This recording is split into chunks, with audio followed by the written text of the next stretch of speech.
안녕하세요, 여러분. 오늘은 제가 70세에 처음 스마트폰을 배우면서 겪었던 일들을 말씀드려 보려고 해요. 정말 생각지도 못했던 일들이 많이 일어났거든요. 사실 저는 스마트폰이라는 게 정말 무서웠어요. 우리 자식들이 계속 바꾸라고 했는데 저는 계속 거부했죠. 그냥 전화만 받고 걸 수 있으면 되는데 뭐가 그리 복잡하냐고 했거든요. 그런데 작년에 코로나 때문에 집에만 있게 되면서 정말 답답했어요. 텔레비전 보는 것도 지겹고 책 읽기도 눈이 아프고 그렇다고 밖에 나가기도 무섭고 말이에요. 그때 큰딸이 와서 그러더라고요. 엄마, 이제 정말 스마트폰 배우셔야 된다고. 요즘은 이걸로 뭐든지 할 수 있다고 하면서요. 처음에는 정말 싫었는데 워낙 심심하니까 그냥 한번 해보자 했어요. 처음 스마트폰을 받았을 때 정말 당황스러웠어요. 버튼도 없고 그냥 까만 화면만 있는 거예요. 딸이 여기를 눌러보세요 하는데 눌러도 아무 반응이 없는 거예요. 나중에 알고 보니까 너무 살살 눌러서 그랬더라고요. 첫 번째 수업 때는 정말 좌절했어요. 선생님이 천천히 알려주시는데도 따라가기가 힘들었거든요. 다른 할머니들은 금방금방 하시는데 저만 혼자 못하는 것 같아서 창피하기도 했고요. 특히 글자 쓰는 게 제일 어려웠어요. 자판이 너무 작고 제가 누르고 싶은 글자가 아닌 다른 글자가 계속 나오는 거예요. 하나 쓰는데 10분씩 걸리니까 정말 답답했죠. 그런데 우리 선생님이 참 좋으셨어요. 70이 넘은 할머니가 이런 걸 배우는 게 얼마나 어려운지 잘 아시는 분이더라고요. 절대 재촉하지도 않으시고 같은 걸 10번 물어봐도 친절하게 알려주셨어요. 한 달쯤 지나니까 조금씩 익숙해지기 시작했어요. 전화 받고 걸기, 문자 보내기 정도는 할 수 있게 됐거든요. 그때 처음으로 손자한테 문자를 보냈는데 답장이 왔을 때 정말 기뻤어요.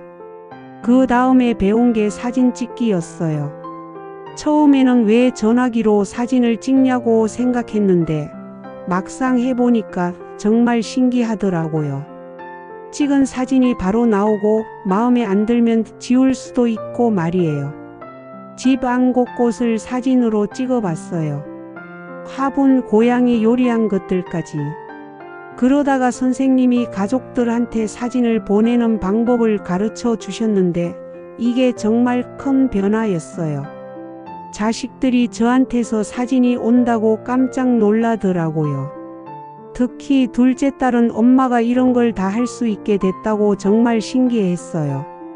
그때부터 자식들과의 연락이 훨씬 많아졌죠. 손자들이 학교에서 있었던 일을 사진으로 보내주기 시작했어요.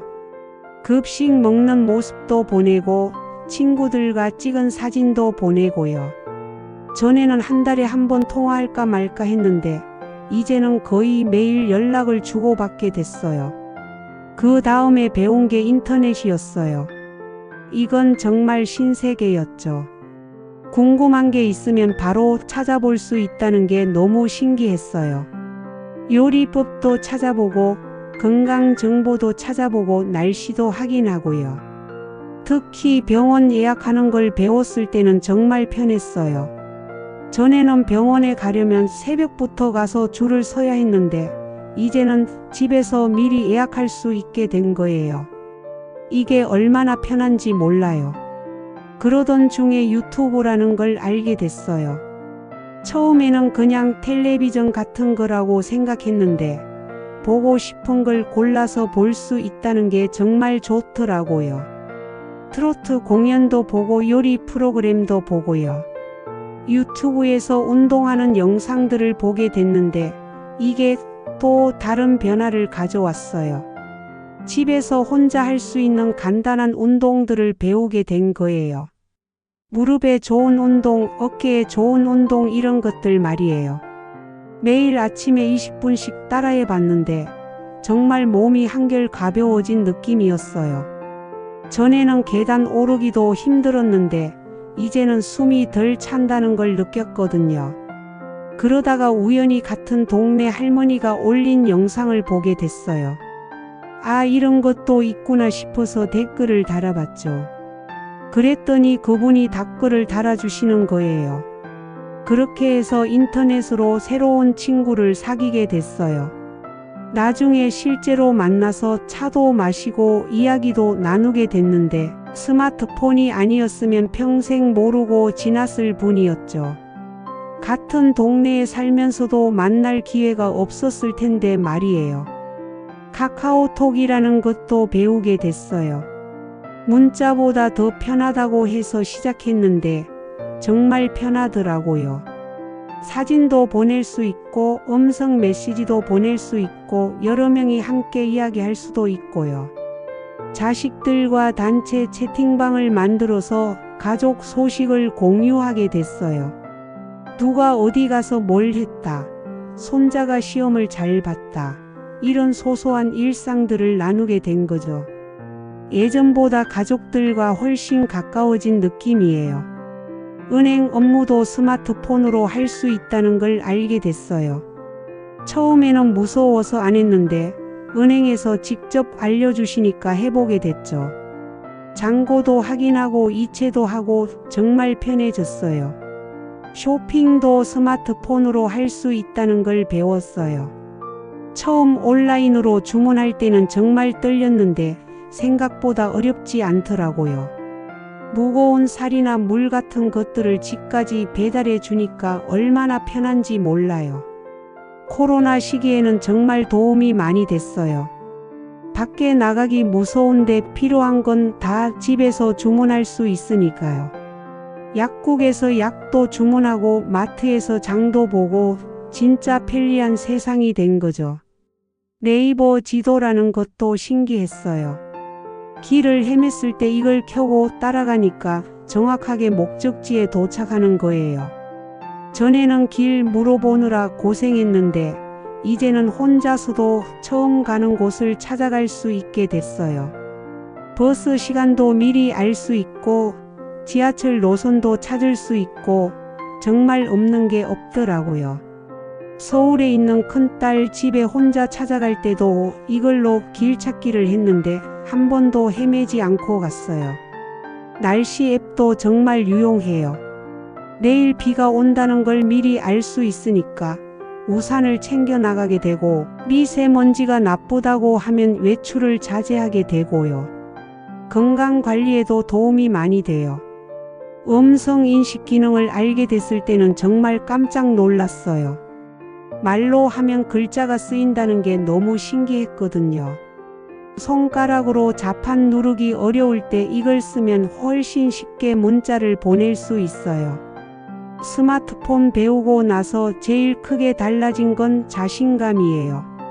새로운 걸 배울 수 있다는 자신감, 세상 변화에 뒤처지지 않고 따라갈 수 있다는 자신감이 생긴 거죠. 젊은 사람들과 이야기할 때도 당당해졌어요. 전에는 모르는 이야기가 나오면 그냥 조용히 있었는데 이제는 저도 스마트폰으로 찾아보면서 대화에 참여할 수 있게 됐거든요. 손자들이 저를 보는 눈도 달라진 것 같아요. 할머니도 이런 걸 할 수 있구나. 할머니도 신기술을 아시는구나 하면서 존경하는 눈빛으로 보더라고요. 그게 참 뿌듯했어요. 물론 아직도 어려운 건 많아요. 가끔 실수해서 이상한 데를 누르면 화면이 이상해지기도 하고 업데이트라는 게 되면 또 새로 배워야 하는 것들이 생기고요. 하지만 그럴 때마다 포기하지 않고 다시 배우려고 노력해요. 자식들한테 물어보기도 하고 스마트폰 교실에 다시 가서 배우기도 하고요. 나이가 들어도 계속 배울 수 있다는 걸 깨달았거든요. 요즘에는 인스타그램이라는 것도 배우고 있어요.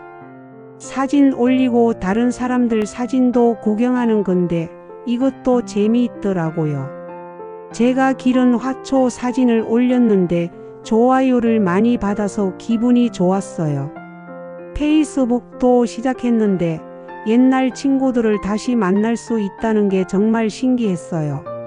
수십 년 만에 연락이 된 친구도 있고 어디 사는지도 몰랐던 친구의 근황도 알게 되고요. 화상통화라는 것도 배웠는데 이건 정말 놀라웠어요. 멀리 있는 가족들 얼굴을 보면서 이야기할 수 있다니 예전에는 상상도 못했던 일이죠. 특히 미국에 있는 조카와 화상통화할 때는 정말 감동적이었어요. 건강 관련 앱들도 써보고 있어요. 걸음수를 세워주는 앱, 혈압을 기록하는 앱, 약 먹는 시간을 알려주는 앱까지. 건강 관리가 훨씬 체계적으로 된 것 같아요. 택시 부르는 앱도 배웠어요. 길에서 손 흔들어서 택시 잡을 필요 없이 집에서 미리 부를 수 있다니 정말 편해요. 어디서 오고 있는지도 실시간으로 볼 수 있고 요금도 미리 알 수 있고요. 음식 배달 앱도 신세계였어요. 집에서 나가지 않고도 맛있는 음식을 시킬 수 있다니. 특히 몸이 아파서 요리하기 어려울 때 정말 도움이 많이 됐어요. 메뉴도 다양하고 후기도 볼 수 있어서 좋더라고요. 이제는 스마트폰 없는 생활은 상상할 수 없어요. 아침에 일어나면 날씨부터 확인하고 가족들 메시지 확인하고 뉴스도 보고 하루 종일 손에서 놓지 않게 됐죠. 물론 너무 많이 보는 것도 좋지 않다고 해서 적당히 하려고 노력해요. 밤에는 일찍 끄고 자려고 하고 사람들과 만났을 때는 스마트폰보다 대화에 집중하려고 하고요. 가끔 같은 연배 분들이 스마트폰은 너무 어렵다고 자기들은 못할 거라고 하시는데 그럴 때마다 저도 처음엔 그랬다고 말씀드려요. 하지만 천천히 배우면 누구나 할 수 있다고요. 특히 70세가 넘어도 새로운 걸 배울 수 있다는 걸 보여드리고 싶어요. 나이는 숫자일 뿐이고 배우려는 마음만 있으면 뭐든 할 수 있다고 생각해요. 스마트폰을 배우면서 제일 크게 깨달은 건 세상이 참 빨리 변한다는 거예요. 젊은 사람들이 당연하게 사용하는 것들이 우리에게는 새로운 기술이지만 배우고 나면 정말 편리하고 유용하더라고요. 이제 손자들과도 공통 화제가 생겼어요. 게임은 못해도 유튜브에서 재미있는 영상 보고 이야기하고 사진 찍어서 서로 보내주고 그런 소통이 정말 좋아요.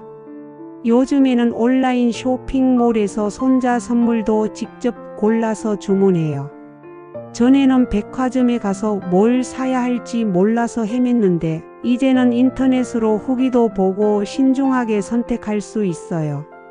마트 할인 정보도 앱으로 받아보고 쿠폰도 받아서 쓰고 생활이 정말 스마트해진 것 같아요. 돈도 절약되고 시간도 절약되고 좋은 점이 참 많더라고요. 가장 좋은 건 혼자 있는 시간이 지루하지 않다는 거예요. 유튜브로 옛날 가요도 듣고 드라마도 보고 요리 프로그램도 보고 할 게 정말 많아졌거든요. 그리고 같은 취미를 가진 사람들끼리 모이는 온라인 모임도 있더라고요. 원예 동호회, 독서 모임, 등산 클럽까지. 집에서도 다양한 사람들과 교류할 수 있게 된 거죠. 건강 정보도 훨씬 쉽게 얻을 수 있어요. 궁금한 증상이 있으면 바로 찾아보고 병원 가기 전에 미리 정보를 얻어서 의사 선생님께 제대로 질문할 수 있게 됐어요. 약 정보도 찾아보고 부작용은 없는지 확인하고 건강관리가 훨씬 체계적이고 적극적으로 바뀌었어요. 내 몸에 대해 더 많이 알게 되고 더 잘 돌볼 수 있게 된 거죠. 70세에 새로운 걸 배운다는 게 쉽지 않았지만 지금 생각해보면 정말 잘한 일인 것 같아요. 삶의 질이 확실히 높아졌고 가족들과도 더 가까워졌고 새로운 친구들도 사귀게 됐고요. 무엇보다 제 자신에 대한 자신감이 생긴 게 가장 큰 변화예요. 나이가 들어도 새로운 도전을 할 수 있고 변화하는 세상에 적응할 수 있다는 자신감 말이에요. 여러분 중에도 아직 스마트폰을 어려워하시는 분들이 계실 텐데 너무 두려워하지 마세요. 천천히 하나씩 배우면 분명히 할 수 있어요. 나이는 핑계가 될 수 없다는 걸 제가 보여드린 것 같아서 뿌듯해요. 앞으로도 계속 새로운 기능들을 배우려고 해요. 요즘에는 AI라는 것도 있다고 하던데 그것도 한번 도전해 볼 생각이에요. 배우는 재미를 알고 나니까 계속 배우고 싶어지더라고요. 오늘은 제가 스마트폰 배우면서 겪었던 변화들을 말씀드렸는데 혹시 비슷한 경험 있으신 분들이나 아직 망설이고 계신 분들께 조금이나마 도움이 됐으면 좋겠어요. 나이가 들어도 늦지 않았다는 것, 새로운 걸 배우는 건 언제나 즐거운 일이라는 것, 그리고 기술이 우리 삶을 더 풍요롭게 만들어 줄 수 있다는 것을 꼭 기억해 주세요. 긴 이야기 끝까지 들어주셔서 감사합니다. 다음에도 좋은 이야기로 찾아뵙겠습니다. 모두 건강하시고 행복하세요.